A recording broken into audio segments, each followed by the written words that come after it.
So I'm making some of my Maples wraps right now. And this is the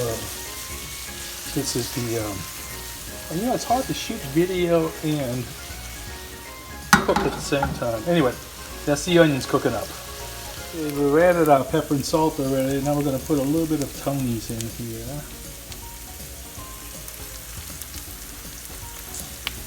Now we add the tomatoes. And get those shaken up a little bit. Hard to do this, like I said, when you're trying to do the video and the cooking at the same time. But anyway, we shake that up a little bit, and then we're going to have to add a little bit more salt to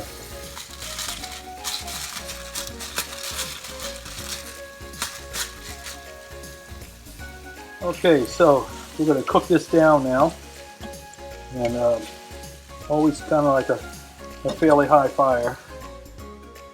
In fact, I want it a little bit higher than that, just for a few minutes, and then I'll lower it down some. This is where the tomatoes and the onions just kind of blend together, and you can put anything else in there that you wish. Yeah, a little bit higher fire. And then after this cooks down some, and I'm going to tell you, the onions are kind of caramelized a little bit, and that's real good. And then we're going to put the chicken in there.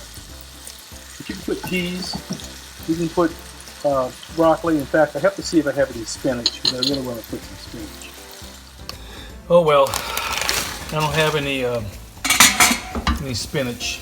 Usually I use frozen spinach, but I don't have any.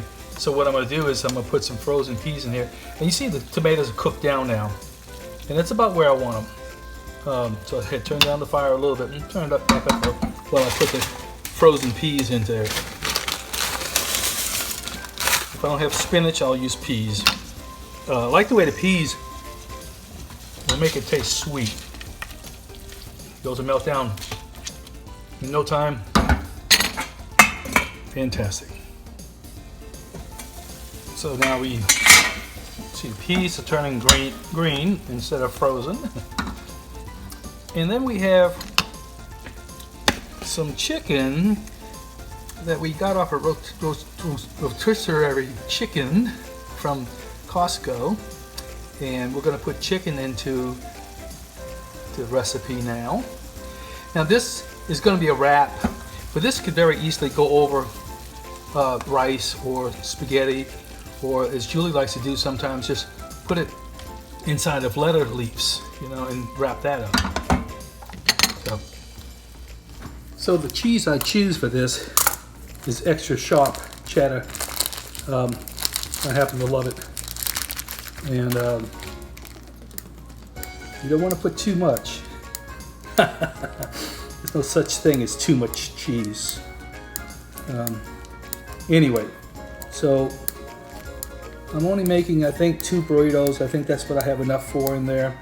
And I might make it just one and then save some of the other. What you saw there, actually, if I had put in some bouillon, or better than bouillon, we have that too. If I had put some in there, I could have made chicken soup out of it. That's the beginning of chicken soup. Sometimes I'll make both at the same time and separate the liquid and keep some of the chicken and the vegetables, and I'll put extra vegetables in it, like for the chicken soup. Sometimes I'll even put bell pepper and so forth. But as you can see, cheese. And so what we do now is we'll put some of the filling in here. I think we're going to have a little extra left over.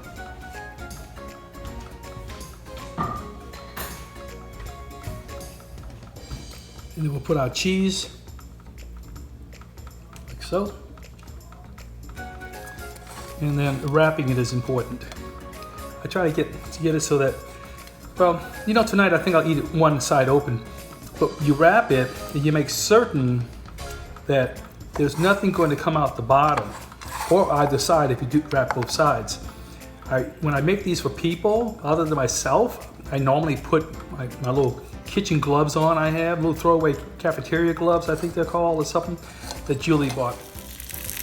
And of course, when you pull out the panini or the Maples wrap, you wind up with something like this. Okay, time's up. Here we go. Ouch. Pick it up. Now I need you to understand something about these things. They freeze very well. Normally I'll make them a little smaller than this. This happened to be some big breads that we had gotten for another use. And but when I make them this big, I usually eat maybe 3/4 of one, and they freeze well. They're good for breakfast, lunch, or dinner. Truthfully, I enjoy them no matter what.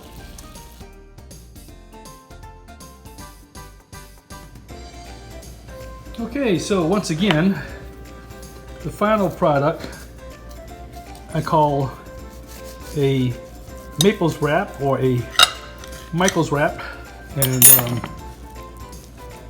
this is what you got. It's